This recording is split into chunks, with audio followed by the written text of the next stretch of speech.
বাংলা নববর্ষ ১৪৩২-কে স্বাগত জানিয়ে বাংলাদেশি এক্সপার্টস ইন মালয়েশিয়া কুয়ালালামপুরে আজকে একটি বড় অনুষ্ঠানের আয়োজন করে। সেখানে আমি আসতে পেরে অত্যন্ত আনন্দিত।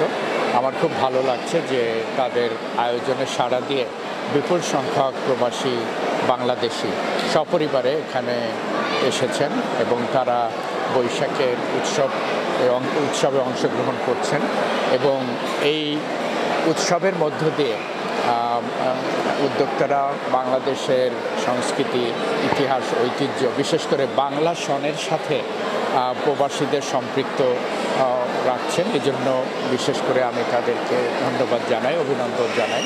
এবং আজকের যে আয়োজন, সেখানে বিভিন্ন রকম সাংস্কৃতিক কর্মকাণ্ডের বাইরেও বেশ কিছু স্টল আছে, যেখানে রপ্তানি যোগ্য পণ্য ছাড়াও বৈধ পথে টাকা প্রেরণ এবং এছাড়াও এডুকেশন এর বিষয়েও, এখানের ভর্তি সংক্রান্ত বিষয়েও কিছু স্টল আছে এবং মনে করি তারা যারা অংশগ্রহণ করছেন তারা সবাই উপকৃত হবেন।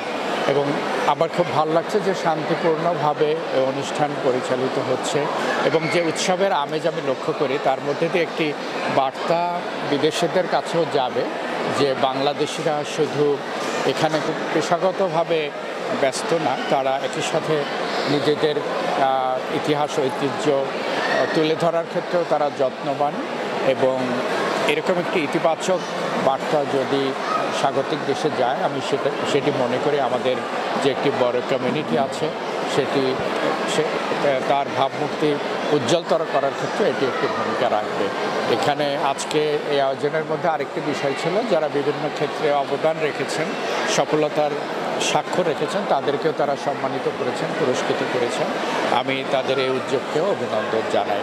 আজকের এই আয়োজনের মধ্য দিয়ে বাংলাদেশের ইতিহাস, ঐতিহ্য আমাদের প্রবাসীদের মধ্যে, বিশেষ করে তরুণ প্রজন্মের মধ্যে ছড়িয়ে পড়ুক এবং তারা দেশজ সংস্কৃতি, বিশেষ করে বাংলা সনের সাথে বা আমাদের সংস্কৃতির সাথে সম্পৃক্ত থাকবেন, এই প্রত্যাশা থাকলো।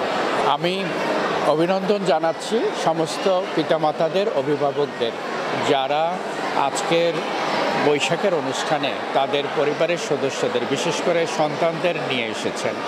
আমি বাংলাদেশের রাষ্ট্রদূত হিসেবে এটি আমি অত্যন্ত গুরুত্বপূর্ণ মনে করি যে আমাদের সন্তানেরা যারা প্রবাসে বড় হয় বা জন্ম হয়েছে, তারা যেন বাংলাদেশের সংস্কৃতির সাথে, আমাদের ভাষার সাথে, ইতিহাসের সাথে, বাংলা সনের সাথে যে বিষয়কে উপজীব্য করে আজকের এই বিরাট আয়োজন, সেগুলোর সাথে সম্পৃক্ত থাকে।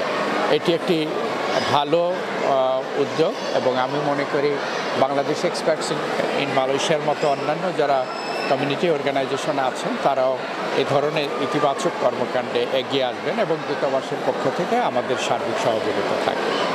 আমি প্রবাসী বাংলাদেশিদেরকে জানাচ্ছি শুভ নববর্ষ।